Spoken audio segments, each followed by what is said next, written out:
vaut mieux avoir un marché l'année qui est sécurisant, moins stressant, où tu te donnes fully, tranquillement pour le faire, que de courir à gauche, à droite pour avoir 4-5 marchés et finalement, tu te retrouves à ne rien avoir.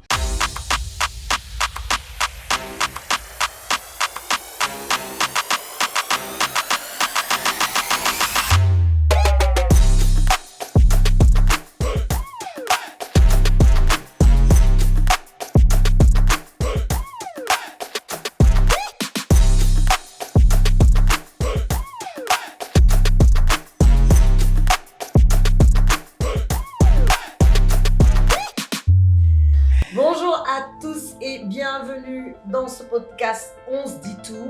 Yes, votre rendez-vous pour les discussions franches, déconstruire les stéréotypes et bien sûr un partage d'expériences inoubliables avec nos invités.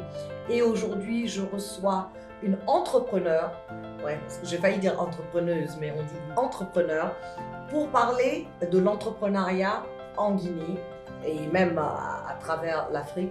Mais plus précisément le plagiat. C'est vraiment porter un regard sur le plagiat et la valorisation de la propriété intellectuelle en Guinée.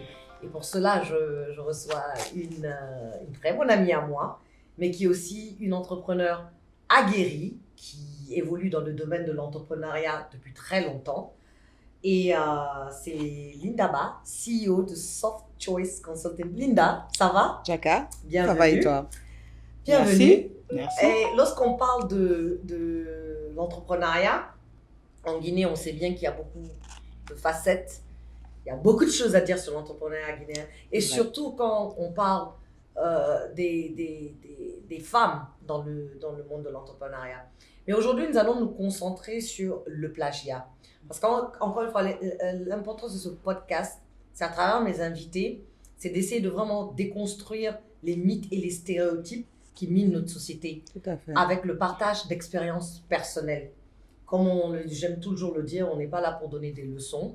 Mais quand même, je pense qu'en partageant notre petite expérience personnelle de la vie, on peut aider non seulement à briser les tabous, à lever les équivoques et même à donner des conseils à d'autres personnes qui peuvent se retrouver dans les mêmes situations que nous ou à éviter certains problèmes à ceux qui nous écoutent. Donc, avant de rentrer dans le vif du sujet, parle-nous de ton parcours. Qui est Linda Ba? Moi, je te connais. Pour nos téléspectateurs, pour nos auditeurs, qui est Linda Ba? Alors, déjà, merci Jaka. Merci aussi pour l'invitation. Je suis ravie de participer à cette émission. Alors, qui est Linda Ba? Linda Ba, une Ivoirienne, née en Côte d'Ivoire, grandie en Côte d'Ivoire, qui a fait ses études en Europe et en Angleterre, ainsi qu'en Côte d'Ivoire, justement le collège, et qui est rentrée définitivement à peu près, on va dire officiellement en 2010-2011. Malheureusement, avec ce qui s'est passé dans notre pays en Côte d'Ivoire, on a dû partir au Ghana. Et on est revenu plus fort en 2012, où on a ouvert officiellement Soft Choice Consulting en Côte d'Ivoire. Et précisément en 2017, on a ouvert Soft Choice Guinée. Alors, pour l'expérience que nous, on a une expérience dans plusieurs secteurs d'activité, donc notamment la technologie, par lesquels on a commencé.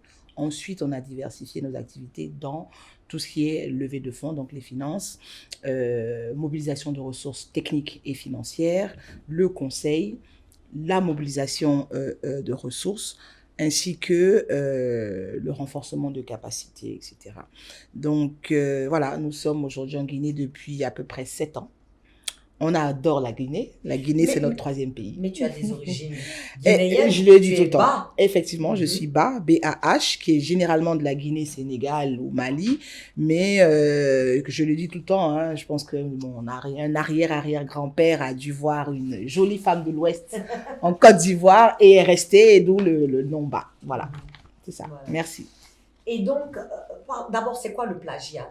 On parle aujourd'hui du plagiat et surtout dans le monde de l'entrepreneuriat. C'est quoi le plagiat? Alors, écoute, aujourd'hui, le contexte, quand on parle de... J'aime pas trop les papiers, mais bon. Alors, le plagiat, c'est quoi? C'est de s'accaparer, enfin, de faire du copier-coller. C'est plus simple pour faire comprendre, en fait, le plagiat, c'est du copier-coller. Et c'est dans tous les secteurs d'activité. Tu peux avoir du plagiat dans le secteur académique, dans le secteur artistique, professionnel, et même dans le social. Hein, vous avez des plagiats même en copier-coller des sauces dans la cuisine. Donc, voilà, c'est plus ou moins faire du copier-coller. Voilà. Voilà, et donc lorsqu'on parle dans le domaine de l'entrepreneuriat, tu peux un peu nous donner un petit aperçu. Est-ce un mot qui gangrène vraiment notre société? Alors, le plagiat aujourd'hui, il est répandu partout. Pas seulement en Guinée, pas en Afrique, dans le monde entier. Malheureusement, là on parle de la Guinée, mais effectivement, malheureusement, il est très, très, très présent en Guinée, dans tous les secteurs, dans tous les domaines, et on en parlera au fur et à mesure de la discussion. Donc, revenons-en, parce qu'encore une fois, c'est partage d'expérience personnelle. Quelle est, toi, ton expérience personnelle par rapport au plagiat dans le cadre de tes affaires à travers Soft Choice Consulting? Alors, le plagiat à travers Soft Choice Consulting, ça rentre dans... Alors, en fait, quand on parle même de plagiat, il y a plusieurs volets. Vous voyez, vous pouvez faire du copier-coller, vous pouvez faire un plagiat dans le domaine professionnel de Soft Choice. L'expérience qu'on a, c'est que c'est sur la propriété intellectuelle. Propriété intellectuelle, ça va du plus basique au plus haut. Je prends un exemple simple. On a aujourd'hui, nous, en tant que cabinet, je parlerai de l'expérience de la Guinée qu'on a, c'est que plus précisément le secteur public, il refuse d'écrire. Vous allez avoir des appels d'une assistance technique d'une entreprise publique, privée, etc., qui ne sera pas officielle. Mais vous, en tant qu'entrepreneur, vous voulez avoir le marché.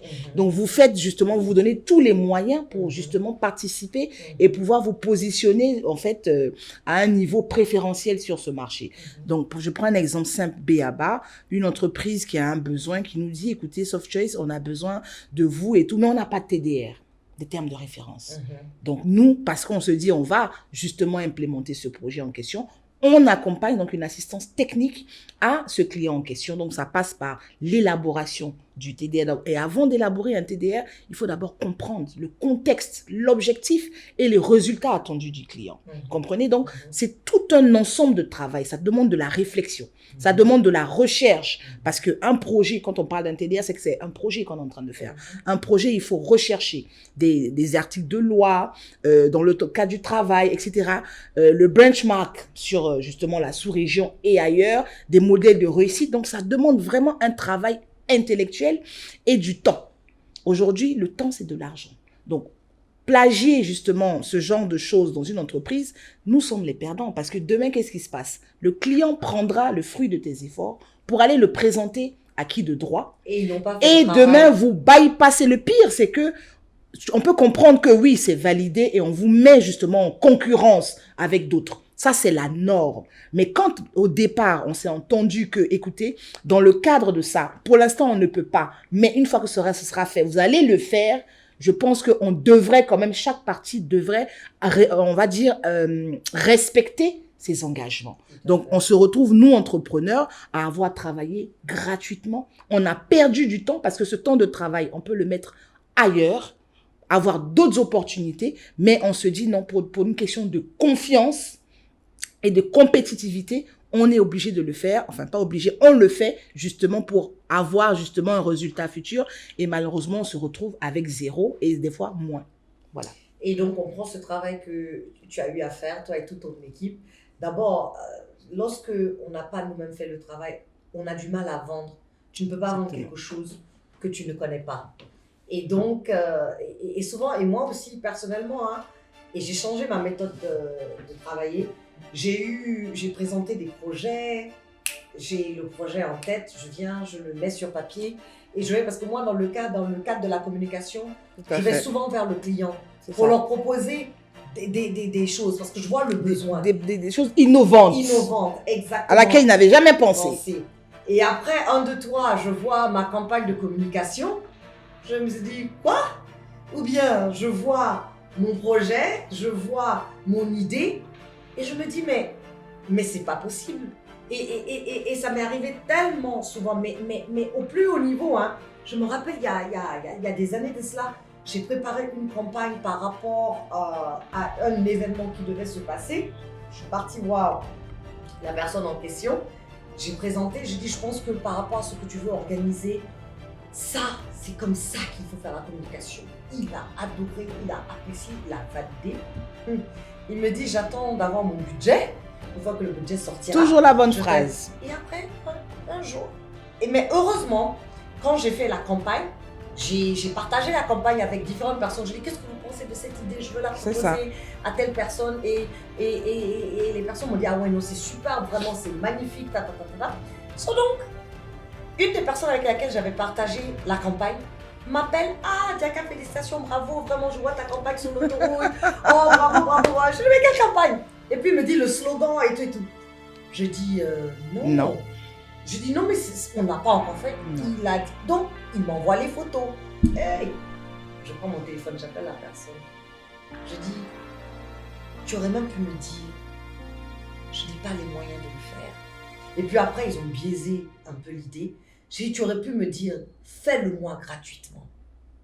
J'ai dit, tu aurais pu tout me dire.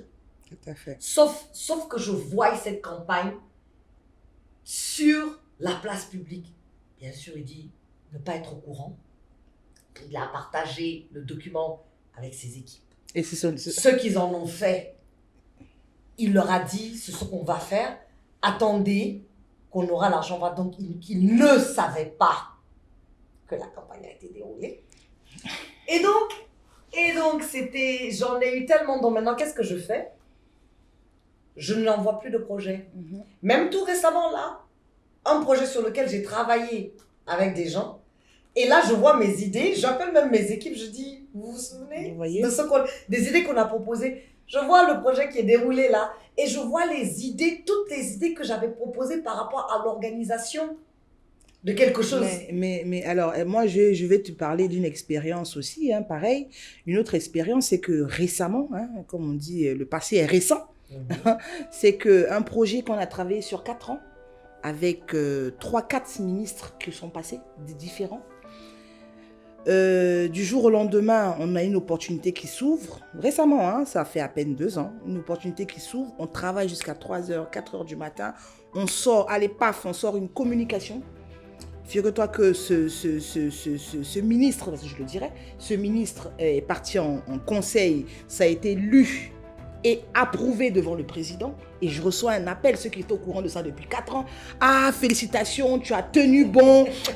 Ton projet en question a été validé. Je viens de voir ça dans le rapport du Conseil des ministres. Et tout, le président a validé à l'unanimité, etc. Nanani, nanana, etc. Donc moi, je vais regarder. Je suis contente. À date, je ne suis même pas encore informée de ce qui m'attend. Donc oui, j'appelle le ministre en question. Je dis, ah, c'est bien et tout, c'est passé. Nanana. Statu quo, 1 mois, pas de nouvelles. J'écris, rien. Appel, rien. Je fais un courrier officiel pour le mettre dos au mur.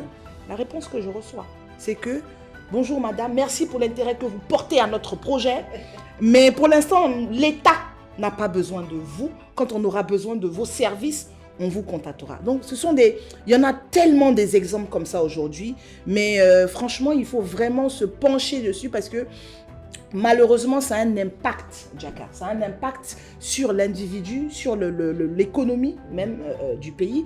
L'individu, pourquoi? Parce qu'un individu qui se donne les moyens, que ce soit intellectuel, financier, pour le faire, et du jour au lendemain voir son projet, s'il n'a pas l'esprit fort, malheureusement, comme on dit toujours, nous on a la tête de garçon, mais s'ils n'ont pas les têtes de garçon comme nous, mais Diaka, ça sort au suicide.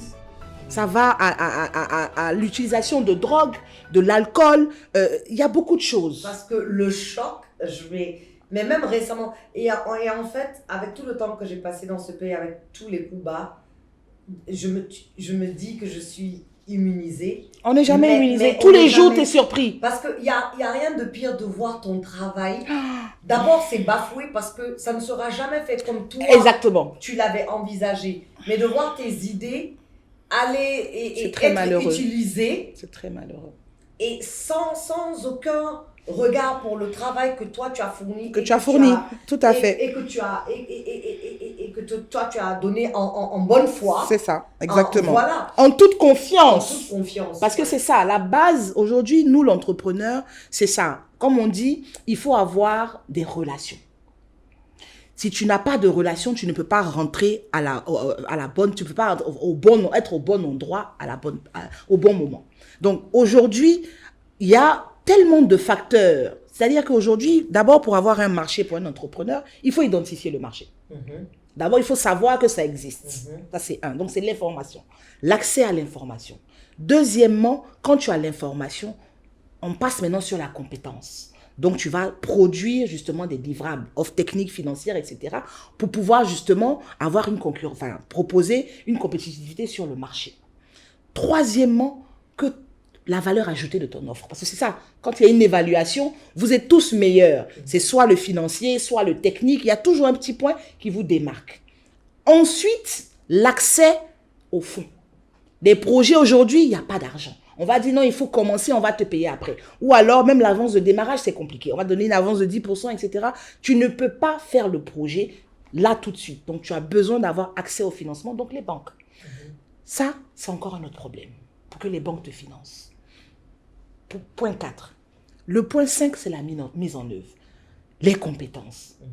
Compétences locales. Quand on parle de plagiat, justement, un facteur justement aussi sur les compétences, c'est que si vous avez une population, donc une compétence locale qui ne fait que faire du plagiat, finalement, vous ne pouvez pas valoriser de compétences, absolument, que ce soit localement ou à l'international. On dira que, attention, les experts là-bas, ils aiment faire le copier-coller. Et ça, on le voit tout le temps parce que nous, on est un cabinet de conseil. Donc, quand on va pour des projets d'élaboration de manuels, etc., on nous dit oui, on a eu affaire à tel cabinet, ils sont venus faire du copier-coller, etc. Donc, l'entrepreneur passe par tellement d'étapes. Et ça, c'est l'étape 5. L'étape 6, c'est de toucher son argent. Pour être payé. Tu as travaillé et être payé. Des fois, les paiements sont faits, ça passe ailleurs. Donc ça aussi, c'est un mépris pour le travail de la personne en question. Donc quand tu vois au moins toute cette étape, comme on dit, toute cette souffrance de l'entrepreneur, à la fin de la journée, si tu n'es pas fort d'esprit, soit tu fermes boutique, soit tu te suicides, tu fais une dépression, ça va dans tous les sens. Ouais. Voilà. Et lorsqu'on parle du plagiat, je me souviens aussi à l'époque, Zénab Camara, elle était chef de cabinet au temps du ministère. Oui, du MERS, là, voilà, exactement. Du ministère de l'Éducation supérieure. À l'époque de Hier aussi, si on avait travaillé avec eux aussi. Elle avait une superbe idée d'émission. Elle m'a appelé, je venais de faire le mannequin. C'est ça. Donc elle m'a appelé, elle me dit Diaka, elle dit regarde, j'ai cette émission que je veux faire par rapport à l'éducation, au fait. C'est ça. Vraiment dans le truc. Elle me pitch le show. Je dis Zénab, ah ouais, c'est une superbe idée. Elle me dit, bon, ok, s'il te plaît, écris-moi le truc. Je dis, ah non, là, parce que j'étais en train de travailler sur la saison du Mac, je dis, je n'ai pas le temps. Je ne peux pas te faire le pitch. Non, je ne peux pas te faire le scénario. Je ne peux pas te faire l'écriture du truc. Ou bien tu attends que je finisse ce que j'ai fait. Elle me dit, bon, ok, je vais aller trouver quelqu'un qui va m'écrire le scénario, le script et tout et tout. Et comme ça, je viendrai te voir pour la production. Je dis, il n'y a pas de souci. Elle m'appelle. Elle me dit, je t'envoie quelque chose. Elle m'envoie un lien sur Facebook. Mais quand je te dis que son concept, c'est-à-dire, et moi, elle me... À la virgule près. Non, à la virgule près, parce qu'elle me la pitch. Je sais, son concept, quelqu'un va faire une annonce. C'est comme si toi, moi je viens te pitch. Sur le podcast, et puis un matin, ça sort. Quelqu'un fait une annonce, oui, bientôt, émission, Elle me dit, mais c'est pas possible. Je dis, mais où est-ce que tu as envoyé le pitch? À qui? À qui? Elle dit non. Apparemment, elle avait envoyé le pitch à quelqu'un, je ne me souviens pas ce qui, pour écrire. Elle ne sait pas comment son pitch. Mais la personne est venue faire l'annonce.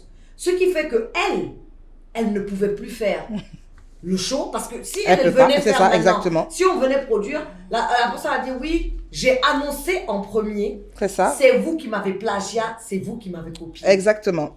Elle était tellement énervée. Je lui ai dit bon, réfléchis à un autre concept. Et franchement, si tu ne t'assois pas pour écrire ou je ne m'assois pas pour écrire, laisse tomber. C'est compliqué. Et devine quoi? Le show n'a jamais vu le jour. Ben c'est ça. Le show n'a jamais vu le C'est jour. ça. Et elle, on aurait pu faire quelque chose de très beau, de très bien, mais on n'avait plus cette possibilité. Parce que quelqu'un d'autre est parti mettre l'idée. Mais je te dis, mais il n'y avait pas de distinction hein, sur la place publique. Donc, pourquoi tu penses que le plagiat est tellement répandu En Guinée? en Guinée? Écoute, Jaka, moi, franchement, je pense que c'est vraiment depuis le bas âge. Je vais te donner une expérience que j'ai eue et pourquoi je le dis. Quand j'étais au collège, même pas au primaire, même au collège, j'étais entre les premières et deuxièmes à chaque fois, en mathématiques, maths physique. J'étais vraiment assez scientifique. Et donc, avec mes amis à l'école, c'est que quand il y a un devoir de maths, ben, allez, on fait tout ce que Linda a écrit. Dès que ce que je fais, c'est du copier-coller. Il n'y a pas de petite réflexion, c'est les maths, on ne peut pas essayer de tricher et tout ça. Ouais, mais sur les problèmes, quand on disait de résoudre un problème, il y a quand même d'abord des textes avant ton explication de comment tu abordes le problème. Et c'était du copier-coller. Donc un jour, on avait un de nos profs qui est venu au tableau, il n'a pas discuté, il a dit bonjour avec un gros sourire. Bonjour tout le monde, vous allez bien? Balinda, 0. Balinda, -2. Ah monsieur, qu'est-ce qui s'est passé? Il sort le document. Vous avez fait une erreur, tant A plus tant B égale 3x, etc., etc. Et toute la rangée, en fait, où j'étais, ils ont fait la même erreur, c'est-à-dire à la virgule près. Donc le professeur m'a donné non seulement 0, et il me précise, il dit, je vous donne 0, mais vous allez rattraper parce que vous êtes la première, deuxième en maths. J'avais 16 de moyenne. Vous allez rattraper et je vous fais -2 pour avoir triché et donné à toute la classe -2. Donc non seulement je me retrouve avec un -2, j'ai 0 et j'ai -2. Et ces coefficients, à l'époque, c'était coefficient 3, je pense. Ouais, coefficient 3. Donc, imaginez en fin de note comment je l'explique à mon père qui est de la vieille école au temps d'Oufoué-Boigny. Ça, c'est une autre catastrophe parce que nous, c'était à la chicotte. Hein. C'était pas des discussions. Donc, en grandissant, c'était plutôt avoir ma personnalité à moi. Avoir des idées innovantes pour moi. Donc, si dès le bas âge, on ne fait pas de sanctions, on ne sensibilise pas, on n'éduque pas l'enfant depuis la maison à l'école, en grandissant, il prend de mauvaises habitudes. Donc, quand il vient dans le travail, donc, déjà côté académique, il fera que des copier-coller. On a des exemples où on a déjà vu dans ce monde et sur les réseaux, où tu as de grandes figures, de grands profils qui sont en train de faire leur master, qui sont ministres, directeurs et tout, qui sont à leur cinquantaine en train de faire leur master et qui ont justement fait on va dire, qui ont triché parce qu'ils ont eu des diplômes en mettant des gens pour faire leurs devoirs à leur place. Donc ça aussi, c'est une forme de plagiat. Tout à fait. Parce que c'est quelqu'un qui l'a fait pour toi, c'est de la triche. Des fois, c'est un copier-coller de l'année dernière ou d'un sujet et qui reporte. Donc, si on ne sensibilise pas dès le nourrissant, c'est-à-dire que des one jusqu'à ce que la personne grandisse académique, professionnelle, ben ça sera repliqué partout. Malheureusement, dans notre éducation, au niveau des programmes et des modules scolaires, on ne les trouve pas. Le côté civique, le côté éthique, c'est très important parce que plagiat, propriété intellectuelle, il y a aussi l'éthique. Vous voyez? Donc vraiment, il faut aller sur ce point-là. Et deuxièmement, sur des sanctions.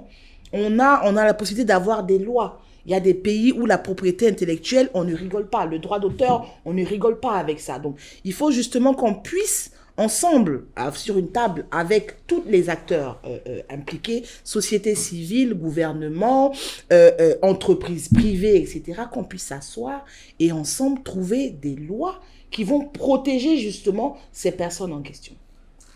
Tout à fait. La sensibilisation et l'action législative peuvent être des aspects clés pour résoudre ce problème.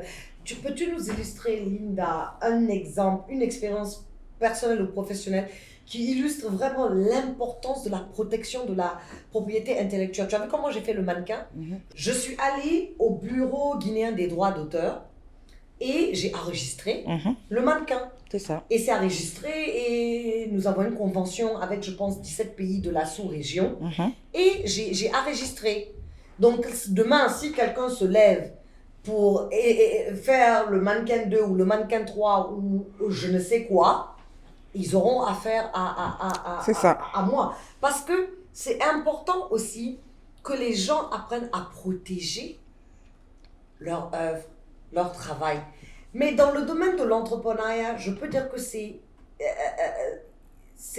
un peu plus compliqué. Par exemple, si c'est dans le domaine de la musique ou de l'art, c'est un peu plus facile. Tu vois un peu ce que je veux te dire. D'aller justement l'enregistrer. Voilà, par exemple, je te pose une question très simple.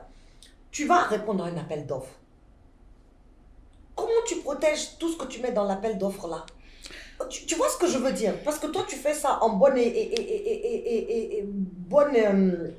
en bonne foi. Tu te dis, c'est un appel d'offres. Je vais répondre à l'appel. Je vais mettre tout ce que je dois mettre dedans pour essayer de remporter l'appel d'offres. Tu as la meilleure offre. Mais comment est-ce que tu peux protéger cette offre? Demain, tu n'as pas, il ne t'octroie pas le marché et tu vois que ton offre que tu avais utilisée pour soumissionner a été utilisée ailleurs pour remporter ce même appel d'offres pour lequel tu as postulé. Donc, comment on fait? Écoute, on n'est jamais à l'abri, à 100%. Oui. Y a une expression qui dit, c'est gagner, gagner, perdu, perdu. Je ne sais pas si tu connais ça. Ah, c'est ça. C'est dans le monde là. Comme on dit, that's the street. Les Américains, dans le Bronx, ils vont te dire que c'est la loi de la rue. Street law. Yeah. Et ça, c'est justement la loi de l'entrepreneuriat. C'est que c'est gagner, gagner, perdu, perdu. Tu peux décider, soit tu décides de ne pas... Alors, moi, je vous explique aujourd'hui par rapport à ça. Tu as posé une question. Comment on fait pour se protéger? Comment on évite et tout? On ne peut pas l'éviter. Mais nous, on a changé notre stratégie d'approche marketing et commerciale. C'est-à-dire qu'aujourd'hui, tu ne nous envoies pas un courrier officiel par mail ou par écrit, on ne répond pas. Absolument. Tu m'appelles, tu me dis, Linda, non, il y a une opportunité, papa, aide-nous à faire le TDR rapidement, ça va passer, le ministre ou le directeur va signer, on va faire comme si, nanana. Je te dis, écris-moi. Tu n'écris pas, je ne réponds pas. Un appel d'offres. Nous, écoute, malheureusement, il faut aller à l'information. Donc, on s'informe pour savoir si cet appel d'offres est déjà pipé, si l'appel d'offres, il est ouvert, s'il est transparent, si c'est un appel d'offres par compétence et non par accointance. Moi, je suis d'accord pour l'accointance, mais la compétence d'abord. Vous savez, je ne vais même pas côté de toi, tu sais, aujourd'hui, le monde d'aujourd'hui, ce n'est pas à notre niveau. Au plus haut niveau, c'est une question de réseautage. Politique, c'est réseau. Économique, c'est le réseau. Tous les pays que vous voyez qui vont chercher de l'argent, des financements, on dit tel pays, ah, ils sont sous embargo, mais ils ont l'appui de la Banque mondiale, ils ont l'appui de XY. C'est parce qu'ils ont un réseau fort, ils ont un lobbying fort. Quand vous regardez la Côte d'Ivoire n'est pas mieux que la Guinée, mais les investissements qui sont faits en Côte d'Ivoire sous Ouattara, c'est parce que Ouattara a un réseau. Il a un réseau de par sa femme, de par son ancien boulot. Donc, quand tu mets tout ça sur la table, il a accès, à l'information, il sait où aller s'asseoir, au bon moment et à quel moment. Donc, nous, on a revu toutes ces stratégies-là et on a dit simple, vaut mieux avoir un marché l'année qui est sécurisant, moins stressant, où tu te donnes fully, tranquillement pour le faire, que de courir à gauche, à droite pour avoir 4-5 marchés et finalement, tu te retrouves à ne rien avoir. Donc, nous, aujourd'hui, c'est simple. On fait un appel d'offres, on s'assure de voir que, écoute, c'est transparent. Si on n'a pas trop de visibilité, on n'y va pas. Ça, c'est un. Deuxièmement, quand ce n'est pas des appels d'offres, des opportunités, parce que comme je vous ai dit tantôt, on fait des levées de fonds, on fait de la mobilisation financière, on a levé près de une dizaine de milliards pour une entité du Burkina récemment, et là encore, il y a eu même un problème de propriété intellectuelle qui, Dieu merci, comme on dit, la propriété intellectuelle ne se cache pas. Forcé, ça va se découvrir. Donc, le client a découvert qu'effectivement, c'était ça. On a été bénéficiaire de ce marché en question. Donc, on a changé l'approche qui fait qu'aujourd'hui, on vit mieux, Jaka. On vit, que les entrepreneurs sachent que on ne va pas partout. Si tu vois un projet, tant que tu ne maîtrises pas les bouts et les tenants de ce projet-là, ne rentre pas dedans. Tu dépenseras moins en énergie, moins en argent et mieux, tu auras moins de gourmet. Voilà. Gourmet. Oui, c'est vrai. Et moi aussi, maintenant, qu'est-ce qu'on fait? J'ai arrêté d'écrire un projet de fond en comble et de l'amener. Je vais à des rendez-vous je pitch, je te donne juste assez pour te, titiller Exactement. l'esprit. Tu me confirmes que c'est quelque chose qui t'intéresse. C'est quelque chose Par sur voie laquelle- écrite.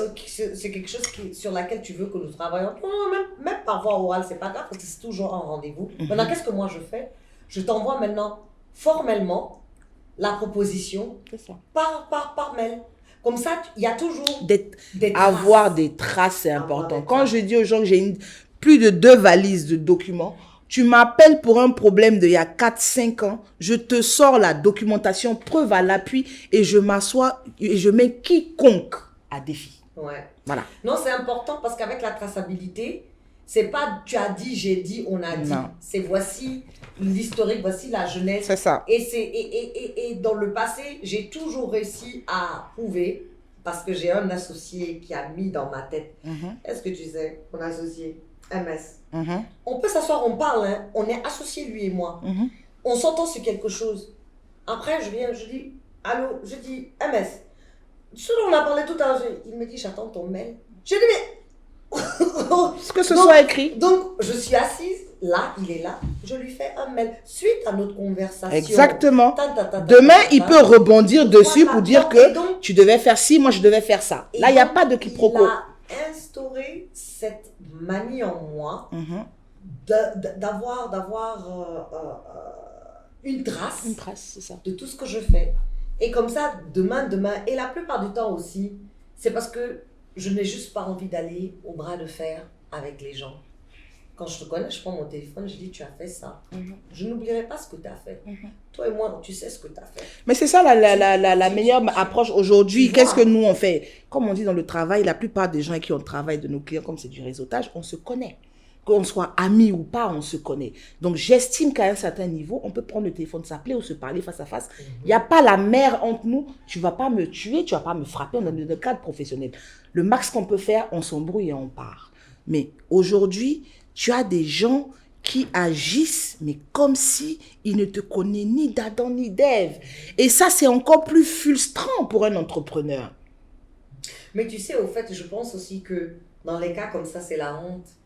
Ils savent ce qu'ils ont fait. Mais moi, je te laisse avec Dieu. Voilà. Et je te dis que karma is a bee, mais karma will always come back to Oui, you. non, ça, Always. Parce qu'à la fin de la journée, personne ne peut mettre à l'œuvre ce que toi, tu as pensé mieux que toi. C'est ça. Et ça se voit. Et il y a des projets, tu vois quand ça se fait. Tu sais très bien. Même si tu n'es pas au courant, mais tu te dis non, ça, c'est pas le projet de la Exactement. personne. Parce que tu sais que ce n'est pas...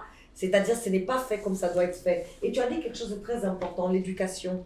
C'est ça. L'éducation, parce que je pense que si depuis à bas âge, on apprend aux enfants, on apprend aux élèves que le plagiat est une mauvaise chose, que le plagiat mais par exemple, dans des pays comme les États-Unis, même à l'université, d'abord même ils ont même à l'école. Mais c'est un renvoi.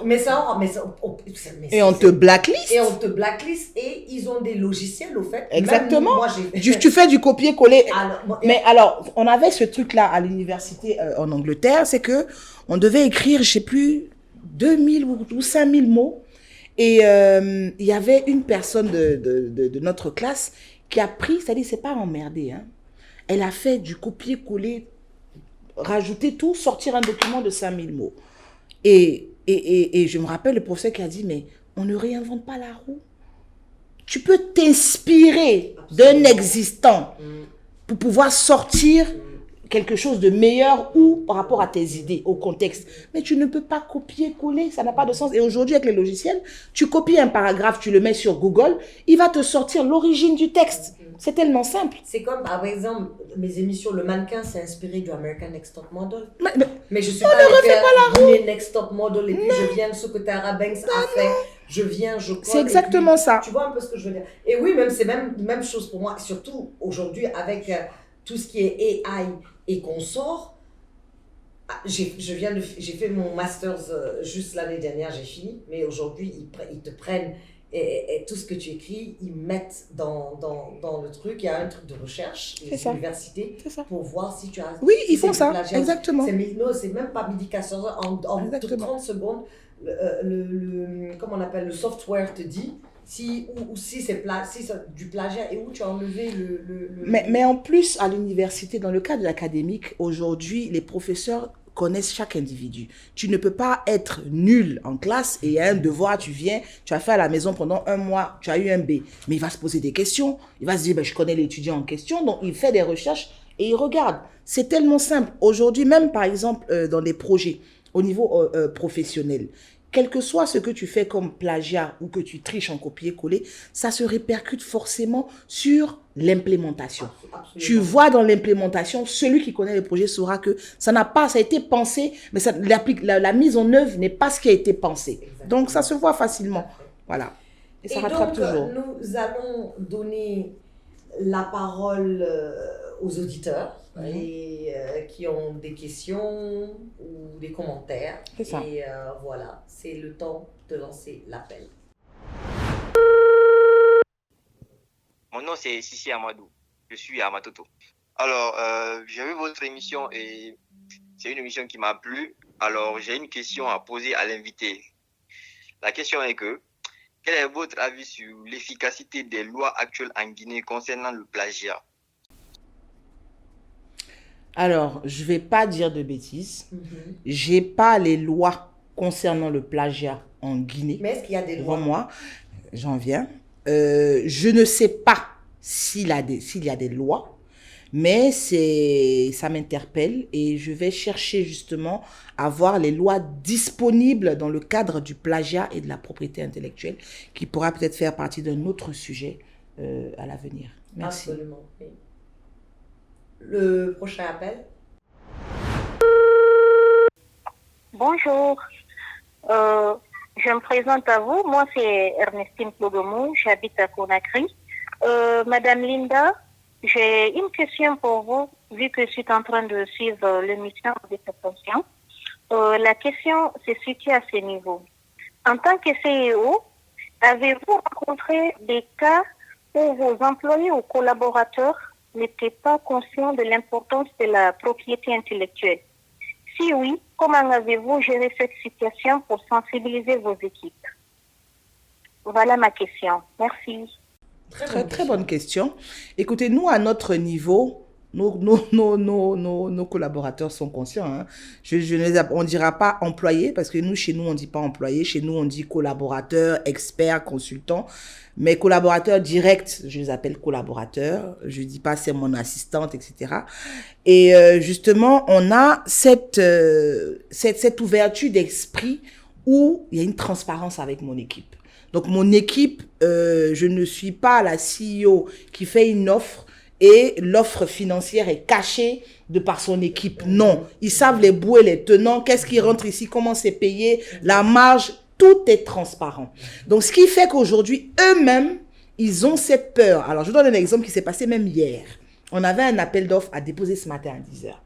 Donc, mon collaborateur qui vient, qui me dit, Madame, je vais aller à Gamal. Alors, ils ont fait les impressions au bureau. Et il me dit, il va à Gamal pour faire la reliure parce que c'est moins cher, c'est les étudiants. C'est beaucoup plus facile, surtout dans les gros documents.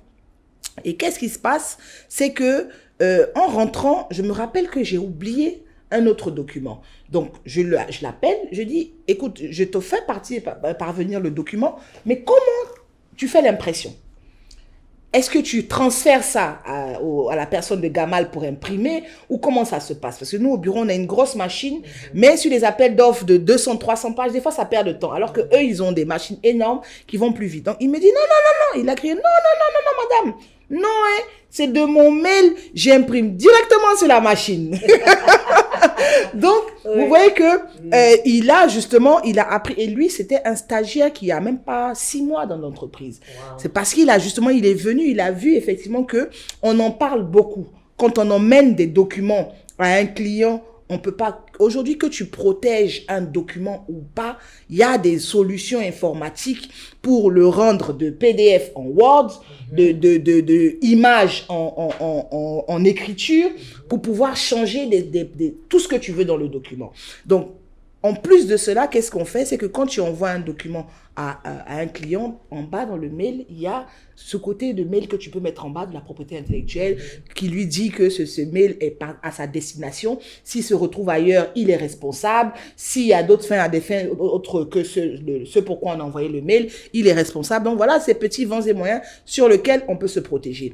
Mais pour revenir à la première question du monsieur en question, effectivement, il y a autre chose aussi que les gens ne savent pas, c'est l'ARMP. L'ARMP est l'autorité de régulation des marchés publics. Donc aujourd'hui, quand tu fais par exemple un appel d'offres, où tu lances, justement dans le cas d'un appel d'offres des marchés publics, donc tout ce qui a trait au marché public, que ce soit une entité indépendante ou pas, tant que c'est une entreprise publique, vous avez l'ARMP qui peut vous assister. Tu te rappelles qu'il y a 4 ans, on a eu un souci avec une entité sur un appel d'offres. Tu te rappelles, très gros projet. De ta bataille. Exactement. Ce projet-là en question, il a été annulé par le client, mais 4 ans après, pourquoi? Parce qu'on n'est pas resté assis. Il y a eu justement des fraudes, il y a eu sur la propriété intellectuelle, parce que justement, on a travaillé sur ce projet, c'est des appels d'offres, donc tu écris des propositions techniques et financières. Mais finalement, un projet où on a été sélectionné et il se retrouve chez un concurrent qui n'était même pas, on va dire, prédit pour prendre ce marché en question, mais on n'a pas laissé, on a écrit acquis de droit à l'ARMP, et grâce à l'ARMP, on s'est fait entendre partout, et on a eu gain de cause. C'est-à-dire, malheureusement, personne n'a eu le contrat, mais c'est pas allé aussi à la mauvaise personne. Tout à fait. Donc voilà. Ok. Merci. Nous allons prendre le 3e appel. Alors, bonsoir, comment allez-vous? Je réponds au nom de Diallo Assiette, l'ingénieur de formation. Bonsoir Diaka, bonsoir madame. J'ai découvert votre émission à travers les réseaux sociaux et je voudrais intervenir parce que le thème est très important, je cru. Et aussi, j'ai une question pour madame Ba. Je vais commencer par la question, ensuite je ferai un petit témoignage. Madame, comment les petites entreprises en Guinée peuvent se protéger contre le plagiat, surtout quand elles n'ont pas de ressources pour les actions judiciaires coûteuses? Y a-t-il des stratégies préventives qu'elles peuvent adopter? Dans l'espoir d'avoir une réponse, je m'en vais aussi faire le témoignage. Comme je vous ai dit que je suis ingénieur de formation, du coup, j'ai eu à collaborer avec un monsieur. J'ai fait un projet avec lui et il m'avait dit qu'il attendait le financement. Et lorsque le financement sera là, qu'il allait m'appeler pour que je puisse faire le suivi, qu'il me paye aussi le prix du plan et le devis que je lui avais donné. Malheureusement, à ma plus grande surprise, je vois que le monsieur a fini même de réaliser le projet sans m'appeler. Et là, je ne pouvais rien faire parce que je n'avais pas de force pour aller en justice et tout. Donc, je vous remercie. Ok, alors c'est une très bonne question. C'est qu'aujourd'hui, pour un entrepreneur qui n'a pas de moyens et tout, la seule manière pour lui de se protéger, c'est de signer des contrats. C'est ce que j'allais dire. Signer un contrat, un protocole d'accord, une convention et l'enregistrer. C'est important. C'est-à-dire qu'aujourd'hui, le fait, quand on dit, par exemple, que non, j'ai eu un contrat, on a fait un MOU, l'MOU est là, écoutez, allez-y chez un notaire, faites enregistrer le contrat, la convention. Si c'est un contrat, allez-y faire enregistrer ça au marché. Faites enregistrer au marché. Ça vous couvre à un certain niveau. Si tu n'as pas d'argent, demain, tu te fais doubler, comme on dit, dans ce cadre-là. Si c'est le secteur public, tu peux aller te plaindre à l'agence de régulation. Si c'est le secteur privé ou un individu, tu peux aller te plaindre au tribunal. Il y a des avocats commis d'office. Tu peux le faire. Tu peux même te permettre de dénoncer avec preuve à l'appui, parce que pour éviter que ce soit une fausse accusation. Ou de la diffamation. Il y a les réseaux sociaux. Tu prends ton compte personnel, tes preuves à l'appui et tu le dénonces, parce que malheureusement, ceux qui n'ont pas, entre guillemets, de l'argent, des connexions, n'ont pas accès ils subissent des injustices. C'est pas comme nous, comme Jaka le dit, nous là on est guerriers. Moi, je suis une femme dans le corps d'un homme. Enfin, non, je suis une femme enfin, je suis un homme dans le corps d'une femme. Donc, je suis une personne, je suis une guerrière. Moi, je ne me laisse pas faire du tout. Je suis dans mon coin, tu me cherches. Pour moi, ça ne reste pas à l'étranger. Il n'y a pas à faire de laisser cadeau. Tu me cherches, tu vas me trouver et je vais faire pire que ce que tu as fait. Mais malheureusement, pour des personnes qui n'ont pas cette fougue comme nous, c'est très compliqué. Donc, tout ce qu'on peut vous proposer, madame, c'est vraiment de sécuriser tout engagement. Si vous n'avez aucun papier signé, ne sortez pas vos idées, n'envoyez pas votre projet à qui que ce soit. C'est mieux de garder dans vos tiroirs que d'avoir encore une fois à goumer. Oui. Voilà. Non, mais c'est vrai, par exemple, comme je t'ai dit, moi aujourd'hui, même dans un plan de com, hein, je te dis, j'ai dit ton plan de com est élaboré. J'ai dit, tu signes mon contrat ou tu signes mon NDA, Non-Disclosure Agreement. J'ai dit, et je partage mon plan de com avec toi, ou je partage mon idée avec toi. Maintenant, dans tout ce que je fais, je signe un contrat. Et même si j'ai pas signé un contrat, mais je vais signer un non-disclosure agreement. At least, un NDA. Mais même, tu sais, Jaka, avec les NDA aujourd'hui, même ça encore. Mais au moins, ça te sécurise légalement sur le plan juridique. Si je veux te poursuivre, exactement. J'ai la capacité de le faire, au lieu que d'avoir que mes yeux pour pleurer. Tout à fait. Et comme tu as dit, je ne me laisse pas faire quand j'ai raison. Toi et moi, on va aller jusqu'au bout. Ah, c'est jusqu'à la gare. Jusqu'à la gare. Donc, en tout cas, c'était des appels. Je pense que vraiment, on avait des auditeurs qui avaient des questions très pertinentes. Tout à fait. Et, c'est une conversation très enrichissante qui mérite d'être poussée, approfondie, voilà, poussée un peu... aller un peu en profondeur sur le sujet parce que c'est un sujet qui mine notre société et je pense que c'est important. Et encore une fois, tu sais, dans tout ce qu'il faut faire, il faut briser le silence. C'est exactement ça. Si on dénonce les gens qui ont l'habitude de voler les projets des gens, c'est le mot même. Les idées des gens, mais c'est ça. Voler, c'est ça. C'est voler l'idée de quelqu'un, c'est voler le projet de quelqu'un, c'est voler la propriété intellectuelle de quelqu'un. Si on commence à les dénoncer, et comme tu dis, preuve à l'appui. C'est pas aussi s'asseoir. Non, et dénoncer, et puis voilà, sans preuve. Ben après ça, derrière, hein, tu fais des fausses accusations, la justice va gérer ton problème, c'est pas un souci. Mais que les gens comprennent effectivement que ça a un impact très fort au niveau du mental, parce que des fois, vous voyez des femmes, elles sont agressives, vous comprenez pas, elle est nerveuse, mais elle dort pas la nuit, parce que tout son espoir, vous avez des personnes qui ont toute une famille derrière eux, qui ont pensé des choses, qui ont mis en œuvre, et vous venez vous voler. Mais Dieu ne va pas accepter, ne va pas pardonner. Parce que vous prenez, comme on dit chez les musulmans, tu prends le péché de la personne. Ouais. Voilà. Et en encourageant la valorisation de la propriété intellectuelle, ça nous permet aussi de favoriser un environnement plus propice à l'innovation et à la croissance, en guillemets, parce que ça veut dire que les choses seront bien faites comme elles doivent être faites. Et par qui de droit. Exactement. Donc, avant de clôturer ce podcast, un dernier mot, Linda, pour tous ces jeunes entrepreneurs et auditeurs qui nous écoutent aujourd'hui. Écoutez, tout ce que je peux dire, hein, c'est qu'ensemble, nous sommes plus forts. Donc, ensemble, il faut briser le silence, il faut dénoncer, il faut se protéger et avoir une réflexion ensemble pour que tout le monde soit protégé à tous les niveaux. Merci. Il y a par exemple, juste pour clore, tout à l'heure avant que tu ne viennes même, j'ai eu une idée. Je te l'ai écrite. Exactement. Tu vois, je t'ai dit, Linda, exactement. Demain. C'est marqué, c'est là. Il y a l'heure, la date, à quelle heure. Exactement. Et c'est ça, les gens me disent tout le temps, tu aimes écrire. Je dis oui, parce que quand tu viens me dire 6 mois après autre chose, c'est WhatsApp. Tu n'as qu'à mettre juste un mot, ça te ressort toute la conversation. Exactement. Et je te mets sur les faits accomplis. Absolument. En tout cas, merci pour l'invitation, Jaka. Ça a été un plaisir pour moi.